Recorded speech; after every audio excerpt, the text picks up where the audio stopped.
So, little update on the landcruiser. I got kind of built my own high mount AC setup. I got a Chevy one wire alternator. Got my NV4500.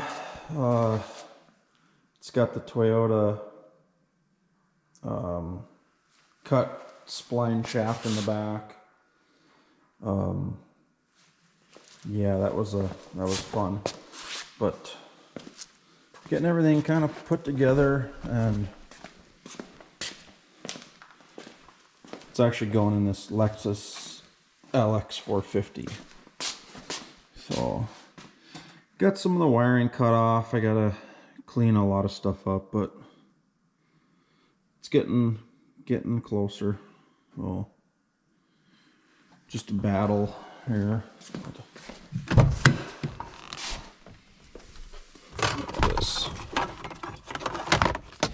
shifter's gonna come out roughly up in this area right here, so I'll have to end up cutting this and figure out. I'm thinking a cloth boot would work better than this, but I'll probably cut this out and lay a piece of aluminum in here and make a couple cup holders.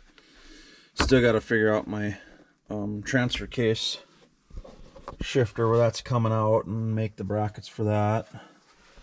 I also got a boost and a pyro kind of hooked up there while I wait for some of my parts to show up.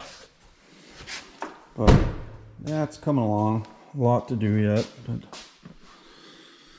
yeah, I'll keep you updated.